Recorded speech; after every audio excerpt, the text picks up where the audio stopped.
जैसे आप घर में ठाकुर जी लेके आओगे, पहले पहले सेवा करना प्रारंभ करोगे, बहुत दिनों तक अच्छी अच्छी अनुभूति होंगी। वो देखो ये संकेत कर रहे हैं, ये ऐसा कह रहे हैं, ये ऐसा कर रहे हैं, सब कुछ आपके अनुकूल और आपके बिल्कुल ऐसा लगेगा कि संकेत हो रहा है। पर कुछ समय बाद संकेत होने बंद हो जाएंगे।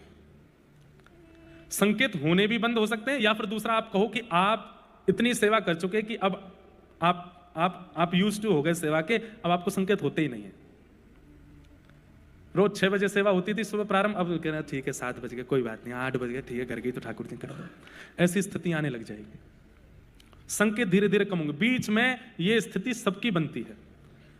बहुत बिरले ही ऐसे होते हैं जिन पर गुरु कृपा या नाम की कृपा होती है, जिनके जीवन में भक्ति में ये थोड़ा आलस्य नहीं आता हो, नहीं तो आ जाता है।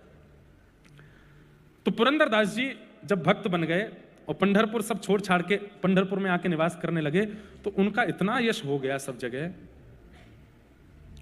कि पुरंदरदास जी अब जब मंदिर में आते थे ना, तो विट्ठल भगवान के श्री अंग से एक दिव्य सुगंधी निकलने लगती थी, और पंडरीनाथ भगवान के मुखमंडल पर एक अलग तेज आ जाता था, और दर्शन करते करते लोग आश्चर्यचकित हो जाते थे। हम तो बहुत देर से देख रहे हैं, अभी तो ऐसे नहीं चमक रहे थे, अचानक से कैसे चमकने लगे। तो पुजारी जी कहते पुरंदरदास आया है, उसको देख के ठाकुर जी चमकते हैं, खुश होते हैं। अब तो ऐसी स्थिति हो गई, लोग बाहर दर्शन करते थे पंडरीनाथ भगवान का, और जैसी सुगंधी आती थी सबको पता चल जाता था पुरंदरदास आया होगा, और पीछे मुड़ के देखते तो पुरंदरदास जी आए हुए होते थे।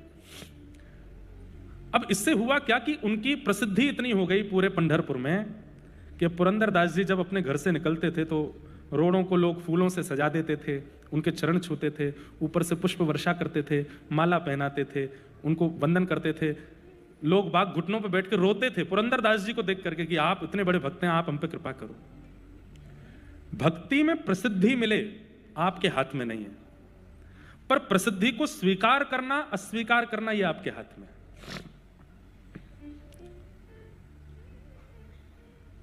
कई प्रसंग जरूरी नहीं आपको ही सुनाए जा रहे हो, कई बार मैं खुद को भी सुनाता हूं। प्रसिद्धि मिलती है, एक भक्त जब भक्ति करने लगता है और उसकी भक्ति से कुछ लोगों के जीवन में परिवर्तन होने लगता है, तो निश्चित है उसको प्रसिद्धि मिलती है। लेकिन प्रसिद्धि को वो स्वीकार ना करे। जब कोई उसको बहुत बहुमान करे, बहुत सम्मान करे, उस समय वो हाथ जोड़ करके ठाकुर जी से यही प्रार्थना करे, मैं लायक तो नहीं हूं इसके, ये सब आप करवा रहे हो नाथ। बहुत ध्यान से सुनिएगा बंधु, बहुत अच्छा प्रसंग है। तो पुरंदरदास जी अपने घर से निकलते हाथ जोड़ते हुए, जो लोग माला पहनाते, प्रणाम करते, वंदन करते, रोते विलकते, सबको देख करके पुरंदरदास जी यही कहते, हे पंडरीनाथ, मैं इसका अधिकारी नहीं हूं, मेरा इतना सम्मान मत कराओ, मैं इसके योग्य नहीं हूं, मेरे साथ ऐसा मत करवाओ। हाथ जोड़ते हुए जाते थे। इतनी